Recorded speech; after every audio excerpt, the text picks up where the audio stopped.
नमस्कार, जनता टीवी देख रहे हैं आप। आपके साथ मैं हूं अंजलि भंडारी और सबसे पहले आप सभी दर्शकों को मकर संक्रांति की ढेरों शुभकामनाएं।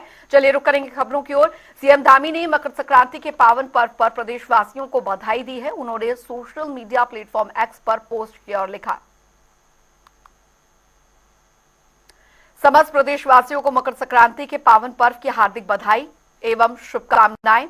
सूर्य उपासना का ये पावन पर्व आप सभी के जीवन में सुख समृद्धि के साथ नवीन ऊर्जा का संचार करे। उत्तरगामी सूर्यदेव से यही प्रार्थना है।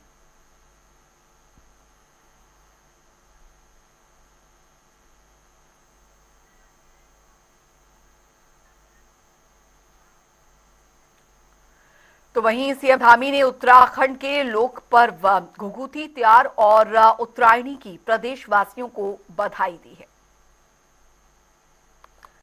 तो काले कौआ काले घुघुती माला खाले।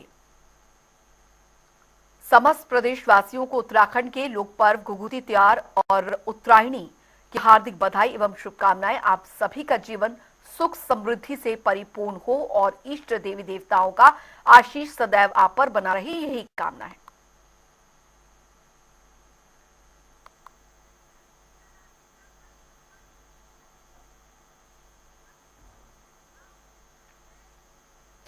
चलिए रुक करेंगे खबरों की ओर। आपको बता दें कि हरिद्वार से जानकारी, जहां पर देश भर में धूमधाम से मनाई जा रही मकर संक्रांति। बड़ी खबर, बड़ी जानकारी आपको बता रहे हैं। पावन पर्व गंगा स्नान के लिए पहुंच रहे श्रद्धालु हर की पौड़ी पर श्रद्धालुओं का जन सैलाब उमड़ रहा है। पुलिस प्रशासन की ओर से सुरक्षा के इंतजाम किए गए हैं। बड़ी जानकारी आपको बता रहे हैं। 8 जोन 28 सेक्टर में बांटा गया है मेला क्षेत्र। मकर संक्रांति पर गंगा स्नान का विशेष महत्व। और आपको बता दें, गंगा घाटों पर देखिए किस तरीके से जो स्नान करने वाली भीड़ है वो उमड़ी है। कहा जाता है कि आज का ये पावन स्नान जो है वो हर समस्त परेशानियों से आपको मुक्ति दिलाता है और महास्नान आज के दिन माना जाता है। ये तस्वीरें हम आपको दिखा रहे हैं। मकर संक्रांति के पावन मौके पर दूर दूर से श्रद्धालु गंगा स्नान करने यहां पर पहुंच रहे हैं। हम हिमाचल से आए हैं, बहुत अच्छा लगा, बहुत ही आनंद आया और बहुत ही अच्छा महसूस हो रहा है। बहुत ही अच्छा लगा। कितना है स्नान को लेकर, कैसी भीड़ है? बहुत ज्यादा भीड़ है। जब हम सुबह आए थे उस टाइम इतनी भीड़ नहीं थी, पर अभी तो बहुत ही ज्यादा भीड़ हो चुकी है। हम तो 3 बजे पहुंच गए थे इधर और अभी तो बहुत ज्यादा भीड़ हो रही है और आगे आगे भीड़ बढ़ती जाएगी और बहुत ही अच्छा लग रहा है। बहुत अच्छा हुआ। बहुत माता गंगा मैया से गंगा बस माता रानी सबके ऐसी शांति रखे, कष्टों को दूर करे। दर्शन हुए, बहुत अच्छा लगा, बहुत ही अच्छा महसूस हो रहा है। बताइए आपको कैसा लगा? बहुत अच्छा लगा, बहुत अच्छा लगा। हमारे को गंगा मैया ने बुलाया है। ਅਸੀਂ गंगा मैया सद्या सानू ਅਸੀਂ जिस सद्दे ਅਸੀਂ आए नहाने। सानू बहुत अच्छा लगा। बहुत कोई महसूस नहीं होया, कोई दुख तकलीफ नहीं है। बहुत शक्ति है गंगा मैया की, बहुत शक्ति है। सुबह कैसा स्नान हो रहा है? बहुत अच्छा, बहुत अच्छा। जरा ठंड नहीं लगी, कोई नहीं पिटनी, कोई ठंड नहीं, कोई कुछ तकलीफ नहीं। ऐसे लग रहा है जैसे गर्मी है। बहुत अभी पानी भी कोई ठंडा नहीं लग रहा, कुछ नहीं, ऐसा कष्ट भी शरीर को मिल रहा। बहुत अच्छी सुख शांति मिल रही।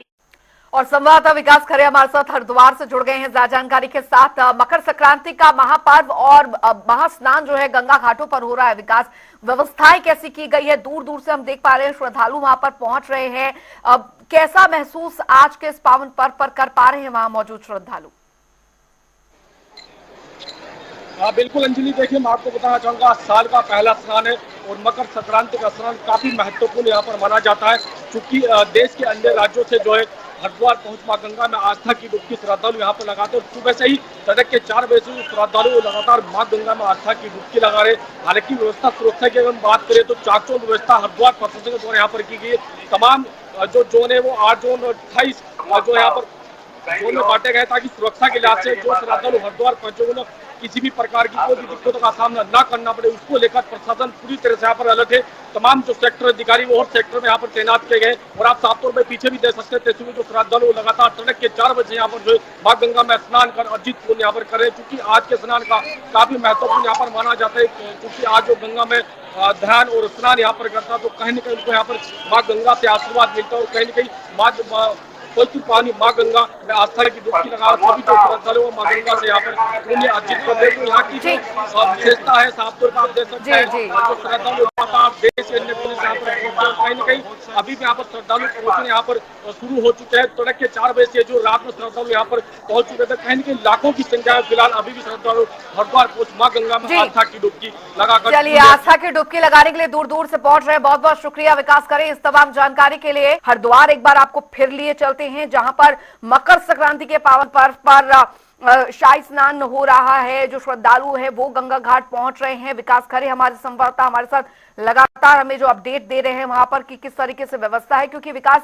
काफी भीड़ वहां पर आ रही है श्रद्धालुओं की। ऐसे में भीड़ को मैनेजमेंट कर पाना पुलिस के लिए बहुत बड़ी चुनौती है। तो ऐसे में सुरक्षा तंत्र किस तरीके से काम कर रहा है उधर?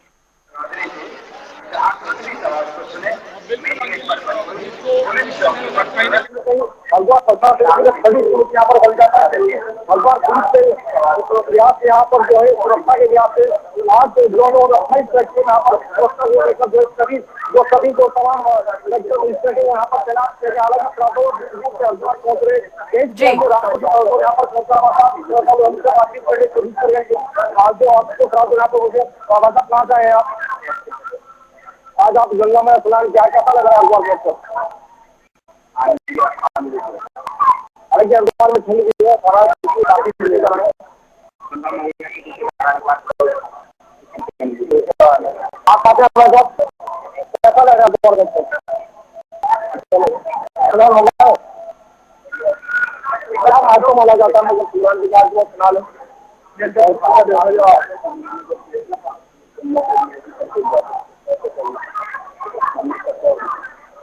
मगर सही लग रहा है हमारा प्लान क्या कैसा लग रहा है? मैं बहुत सुकून स्नान करके मैं लगाई बिल्कुल आनंद में हो गया।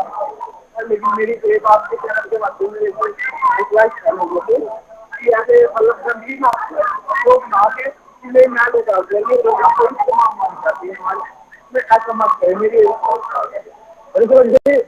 गंगा मटन करने से जाता है। हालांकि जो महत्वपूर्ण तो प्रबल यहाँ पर खास होता है कि गंगा में गंदगी ना फैलाए, क्योंकि पानी माँ गंगा को आप सुरक्षित रखे। तो ऐसे में जो है तमाम जो श्रद्धालु वो भी सभी देशों से करेगा गंगा में स्नान करने तो कहीं न कहीं गंगा की सुरक्षा को लेकर आपको साफ सफाई यहाँ पर रखे। ऐसे में जो तमाम और की तस्वीर आपको दिखाना चाहता आपको आप देख सकते हैं हल्की पौड़ी को पौराणिक ब्रह्मपुर का यहाँ पर मौजूद है। साफ तौर पर आप देख सकते हैं जो श्रद्धालु है माँ गंगा में आस्था की डुबकी यहाँ पर लगा रहा है। हरिद्वार में ठंड काफी यहाँ पर बढ़ी है, श्रद्धालु आस्था के सामने साफ तौर पर आप देख सकते हैं जो आस्था है कहीं न कहीं जो श्रद्धालु है यहाँ पर माँ गंगा में पवित्र गंगा में यहाँ पर स्नान करे कहीं न कहीं अपने स्कूल में यहाँ पर जो अर्जित करे। साफ तौर पर आप देख सकते हैं जो महिला है वो भी लगातार यहाँ पर पहुंच रही है, देख सकते हैं वो भी यहाँ पर स्नान करे। तो कहीं न कहीं ये पुरानी हल्की पौड़ी है जहाँ पर श्रद्धालु से बड़ी आस्था होती है और तमाम श्रद्धालु हल्की पौड़ी यहाँ पर पहुंचते हैं। इसलिए अगर भीड़ को हम देखें तो साफ तौर पर आप तमाम जो गंगा के घाट है वो श्रद्धालु से खिताखत यहाँ पर खड़े हुए और कहीं न कहीं जो वो भी यहाँ पर लाखों की संख्या में पहुंच रहे इसलिए डुबकी लगाने से जो माँ गंगा में कहीं यहाँ पर डूब जाते हैं ऐसा यहाँ पर माना जाता है। तो काफी यहाँ पर माँ गंगा में आस्था की डुबकी लगाने यहाँ पर मिलता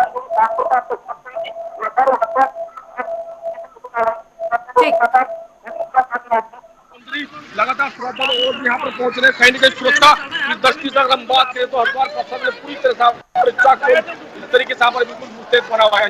बिल्कुल बिल्कुल ये तस्वीरें बता रही हैं कि गंगा घाटों पर श्रद्धालुओं का जो जनसैलाब उमड़ा है वो आज के दिन के महत्व को और बढ़ाता है। बहुत बहुत शुक्रिया विकास करे इस तमाम जानकारी के लिए। मकर संक्रांति का ये महापर्व और गंगा स्नान जो है अति महत्व जो है वो माना जाता है। कहते हैं कि जन्मों जन्मों के जो पाप है वो धुल जाते हैं आज के दिन। और जैसे कि महाकुंभ जो है वो भी चल रहा है और मकर संक्रांति का ये महापर्व गंगा घाटों पर आप देख सकते हैं एक व्यवस्थित जो व्यवस्था है वो यहाँ पर सुनिश्चित की गई है ताकि जो श्रद्धालु यहाँ पर गंगा स्नान के लिए पहुंच रहे हैं उन्हें किसी भी दिक्कत का सामना ना करना पड़े।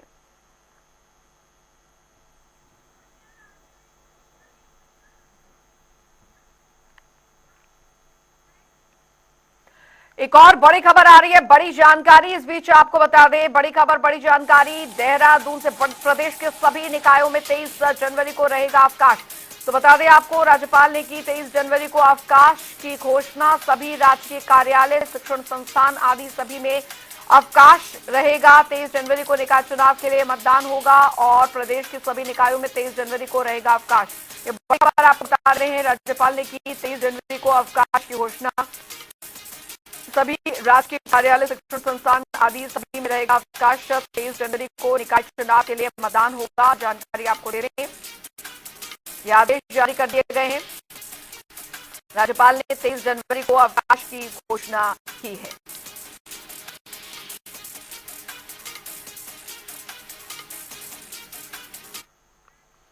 तो निकाय चुनाव को लेकर कांग्रेस लगातार तेजी से प्रचार कर रही है।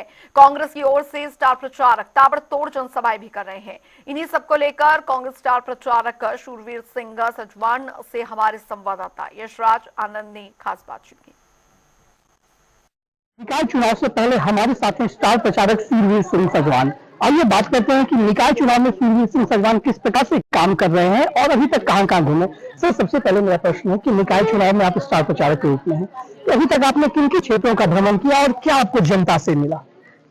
देखिए, मुझे हरिद्वार जिले का परिवार मिला था और मैंने वहां कोशिश की है कि जीतने वाले प्रत्याशियों को ही टिकट दिया जाए। कोशिश हुई है, कोशिश में बीच में कुछ दखल भी हुई है और उसके बाद ऋषिकेश, डोईवाला और देहरादून की जो मुख्य प्रदेश का मुख्यालय है, यहाँ पे मेयर पद के लिए भी और यहाँ के जो पार्षद प्रत्याशी हैं हमारे, उनके लिए भी हम काम कर रहे हैं। और वास्तव में इस बार एक लहर है कांग्रेस की। आगे बेटा, कांग्रेस पार्टी के जो कार्यकर्ता हैं उनका उत्साह देखते नहीं बनता और ऐसा लगता है कि कार्यकर्ताओं को इस बार ये महसूस होने लगा है कि भारतीय जनता पार्टी की कुनीतियों के कारण, उनके भ्रष्टाचार के कारण आज फिर कांग्रेस उभर सकती है। तो कांग्रेस का कार्यकर्ता हर घर में, हर मोहल्ले में, हर क्षेत्र में बिल्कुल दिन रात काम कर रहा है। और बारिश के मौसम में भी हम लोग रात को 11-12, 12 बजे घर लौटते हैं और सुबह 8-9 बजे तैयार हो जाते हैं, तैयार होकर के निकलते हैं और सब जगह से लोगों का उत्साह दिखाई दे रहा है। वोट मैदानी हो या पहाड़ की, वास्तव में जो कभी कांग्रेस के साथ नहीं दिखाई देते थे वो आज कांग्रेस का साथ दिखाई दे रहे हैं। और मेयर का प्रत्याशी जिस दिन हमने चयन किया है, उस दिन से भारतीय जनता पार्टी के भी जो लोग आंदोलन, तो किस प्रकार से आप जो है इसको टूटे हुए कांग्रेस को फिर से जोड़ करके, एकजुट करके चुनाव जीतने का काम करेंगे? कांग्रेस एक रेलगाड़ी की तरह है जिसमें डब्बे के आगे के हिस्से से अगर 5 निकले तो पीछे के हिस्से से 10 लोग और चढ़ जाते हैं। तो कांग्रेस तो रेलगाड़ी की तरह है, इसमें जितने लोग आते आ रहे हैं, भारतीय जनता पार्टी छोड़ के दूसरे दलों को छोड़ करके कांग्रेस में लोग, अच्छे लोगों की एंट्री हो रही है। और जिन लोगों का पेट भर गया था, जो ये देख रहे हैं कि दूसरे की लालच में कहीं दूसरी जगह जा रहे हैं, उनका हाल बहुत बेहाल है। जो लोग 5 साल पहले 2016 में भी गए थे, उससे पहले भी गए, वहां वो, हम तो चाहते हैं कि जो पहले कांग्रेस में हमारे मित्र हमारे साथ रहे हैं वो जहां भी जाएं, वो जनता पार्टी में भी जाएं, पर फ्रंट में रहे, पर उनको फ्रंट नहीं मिल रहा है वहां, वो बहुत पीछे हैं, बेहाल हो रहा है उनका। सर, स्टार प्रचारक में आप भी शामिल हैं। वही योगी आदित्यनाथ को भी उत्तराखंड में स्टार प्रचारक के रूप में शामिल किया गया है, तो योगी आदित्यनाथ को स्टार प्रचारक के रूप में शामिल करने को आप किस रूप में देखते हैं? मोदी जी और उनके साथी अमित शाह उनका प्रयोग सब जगह कर रहे हैं, किंतु जो उत्तर प्रदेश की जनता चाह रही है वो नहीं करने देते। वहां उत्तर प्रदेश में उनको, उनके कामों में दखल दी जा रही है।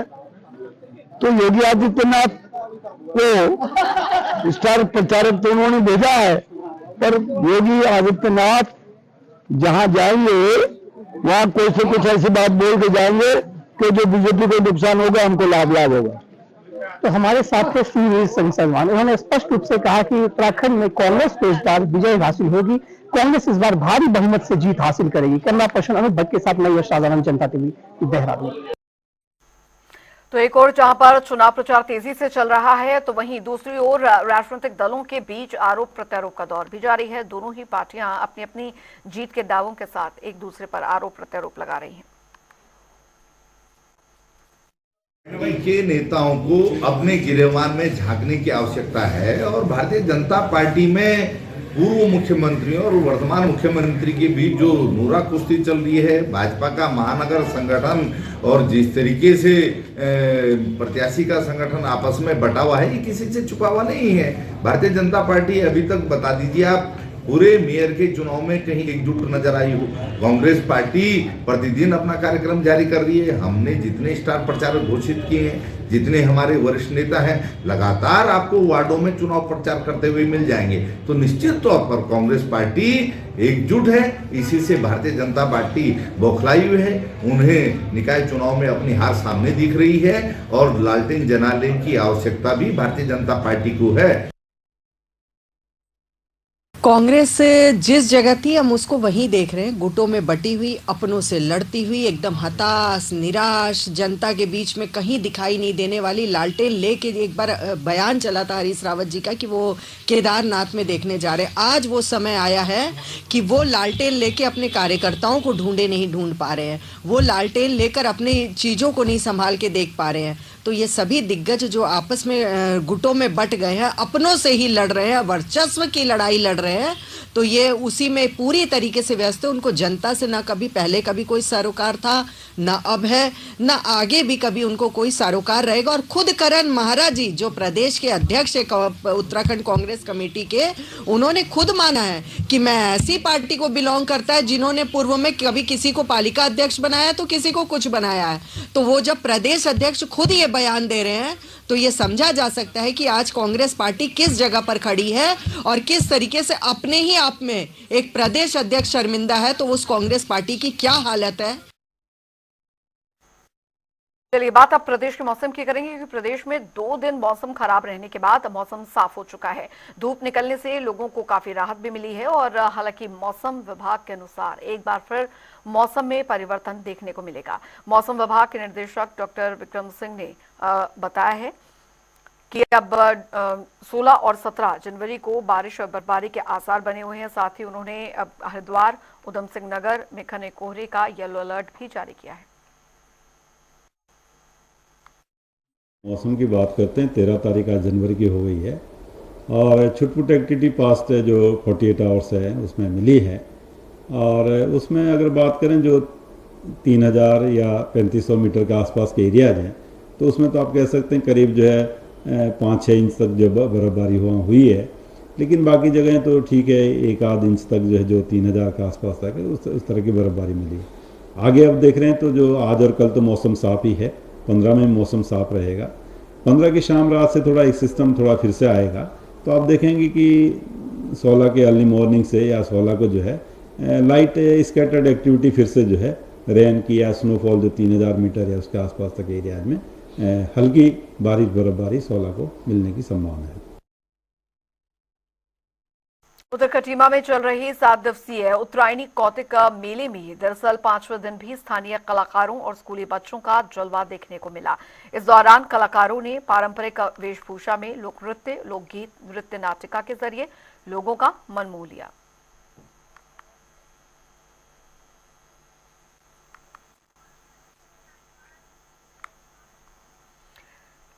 देहरादून में महिला ने 10 साल से कम उम्र के 2 नाबालिग बच्चों के अपहरण का मामला दर्ज करवाया है, जिसके बाद अब पुलिस ने मामले को गंभीरता से लेते हुए जांच पड़ताल शुरू कर दी है। वहीं पुलिस की जांच में बच्चों को बेचने का मामला सामने आया है। इस दौरान पुलिस ने बच्चों को सुरक्षित बरामद कर घटना में शामिल 4 आरोपियों को गिरफ्तार कर लिया है। फिलहाल पुलिस मुख्य आरोपी को गिरफ्तार करने में जुटी हुई है। इसमें 2 तारीख को थाना कैंट पर श्रीमती रीना जी हैं, इनके द्वारा बताया गया था कि इनके 2 बच्चे हैं, एक 7 साल का और एक 2 साल का, और ये लापता चल रहा है। और इसकी सूचना के आधार पर, प्रार्थना पत्र के आधार पर एक अपहरण का मुकदमा लिखा गया था। लेकिन जांच के दौरान ही जो 7 साल का जो बच्चा था, ये घर वापस आ गया था। और इससे बाद में पता चला कि उनका एक जानने वाला रिश्तेदार है, जो राकेश नाम का ही है, वो ही बच्चों को ले गया था। और एक उसमें सीसीटीवी फुटेज जब आसपास की चेक की गई, तो जो राकेश है, इसके साथ एक महिला भी दिखाई दी, जो साथ में बच्चों को ले जा रही थी। क्योंकि ये इनके परिवार से जुड़े हुए हैं और रिश्तेदार भी हैं, तो इसलिए बच्चे वो साथ में चले गए थे। इसकी समझ जानकारी के लिए जब टीम ने राकेश की तलाश इसमें शुरू करी, तो उसके सभी नंबर वगैरह बंद आ रहे थे। और एक सूचना के आधार पर कि ये अमरोहा में जो है कहीं पर हो सकते हैं, इसके आधार पर टीम को वहाँ भेजा गया था। तो अमरोहा में इसमें 2 लोग को इसमें जब उल्ट गया, वहाँ पकड़ा गया पूछताछ में, तो पता चला कि बच्चों को बिजनौर में 2 लाख रुपए में सेंटी करके एक लड़का है, और उसके माध्यम से 2 लाख में एक परिवार को बेचा गया है। खबर देहरादून से है, जहां पर जिला निर्वाचन अधिकारी एस.एन. बंसल ने नोडल अधिकारियों के साथ बैठक का आयोजन किया। इस दौरान उन्होंने अधिकारियों को आगामी चुनाव की तैयारियों को लेकर जरूरी निर्देश भी दिए। उन्होंने जानकारी देते हुए कहा, मतदान पार्टी बूथ पर ही रात्रि विश्राम करेगी।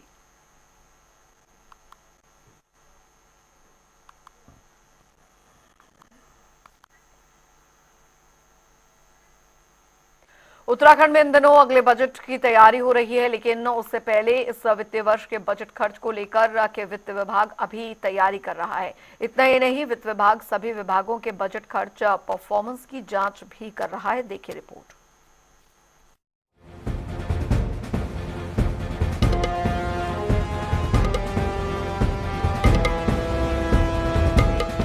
किसी भी राज्य में विकास का पैरामीटर उस राज्य की ओर से पूंजीगत विकास यानी इंफ्रास्ट्रक्चर डेवलपमेंट में किया जाने वाला एक्सपेंडिचर, बजट खर्च एक बड़ा मानक होता है।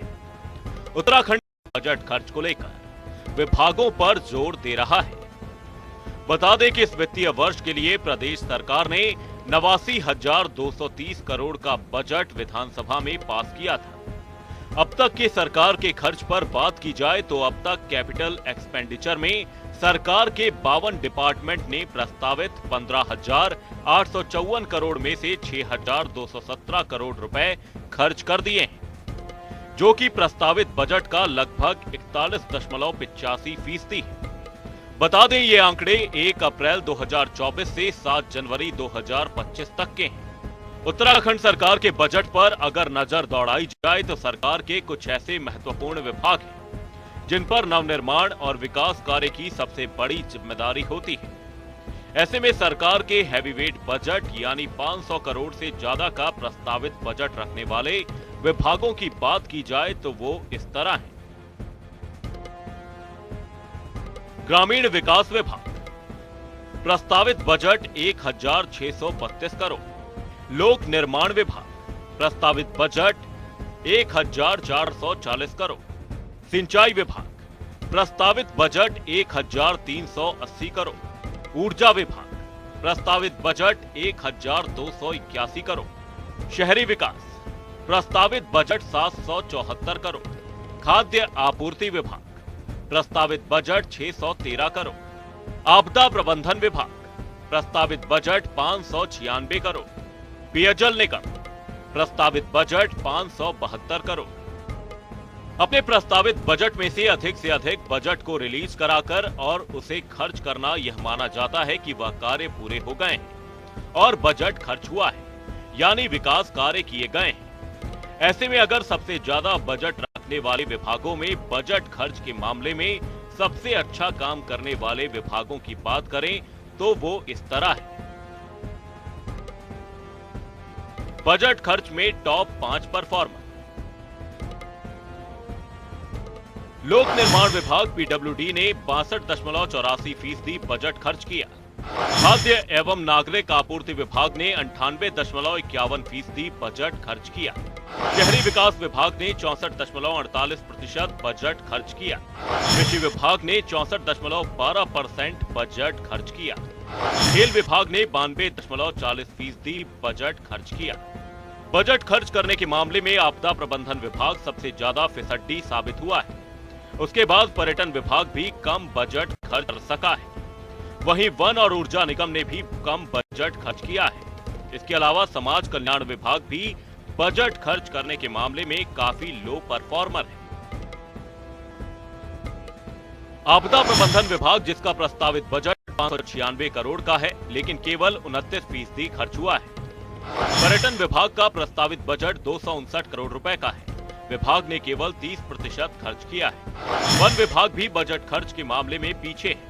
129 करोड़ के बजट में से फॉरेस्ट विभाग ने केवल 30% ही खर्च किया है। राज्य के पावर सेक्टर में भी प्रस्तावित बजट 1281 करोड़ का है, लेकिन अभी तक केवल 40% ही खर्च किया गया है। समाज कल्याण विभाग का भी 158 करोड़ का बजट है, जिसमें से केवल 26% खर्च हुआ है। वहीं इस पर जानकारी देते हुए वित्त सचिव दिलीप रावलकर ने बताया कि इन दिनों आगामी वित्तीय वर्ष के बजट को लेकर तैयारी शुरू कर दी गई है। दिसंबर एंड हमारा हो गया है, मतलब क्वार्टर 3 खत्म हो गया है हमारे फाइनेंशियल ईयर का, और इस दौरान जो हमारी व्यय की जो स्थिति दिख रही है वो पिछले गत वर्ष से काफ़ी अच्छी है। उसमें राजस्व में हम लोगों का जो राजस्व बेसिकली वो व्यय होता है जिसमें आपको सर्विसेज के लिए पे करते हैं, जैसे आपकी शिक्षा है, स्वास्थ्य है और मेंटेनेंस के एसेट्स वगैरह है, इसमें आप जो भुगतान करते हैं उसमें लगभग आपका 33,000 करोड़ से अधिक धनराशि व्यय हो चुकी है। और जो कैपिटल व्यय जिसके चलते हम लोग विविध एसेट्स बनाते हैं, निर्माण करते हैं, वो भी एक महत्वपूर्ण व्यय होता है राज्य सरकार का, क्योंकि उसमें दीर्घकालीन योजनाएं बनती है। उसमें हम लोगों का 5,900 करोड़ से अधिक का व्यय हुआ है। तो कुल मिला के हम लोगों का 39,000 करोड़ से अधिक का व्यय अभी आज की डेट में हुआ है, और ये हमारी पिछली इसकी तुलना करें तो लगभग हम लोगों का ये 7-8% जो है अधिक है उससे। तो हमारे एक्सपेंडिचर के लिए अभी हम लोगों के पास और एक क्वार्टर बचा हुआ है और एक तिमाही बची हुई है। तो वहीं वित्त मंत्री प्रेमचंद अग्रवाल का कहना है कि इस वित्तीय वर्ष में बजट खर्च को लेकर सभी विभागों की समीक्षा की जा रही है और यह देखा जा रहा है कि कौन सा विभाग अपने बजट खर्च के परफॉर्मेंस में अच्छा कर रहा है। तो वहीं जो विभाग अपना कैपिटल इंफ्रास्ट्रक्चर का बजट अच्छे से खर्च नहीं कर रहा, उसके आगामी आने वाले बजट में कटौती की जाएगी। देखिए, लगातार हम लोग मॉनिटरिंग करते रहते हैं और जिन विभागों का खर्चा कम हुआ है उनको हम लगातार बोलते भी रहते हैं, चाहे हमारे अधिकारीगणों, बीच बीच में मैंने भी बैठकें ली है, समीक्षा की है।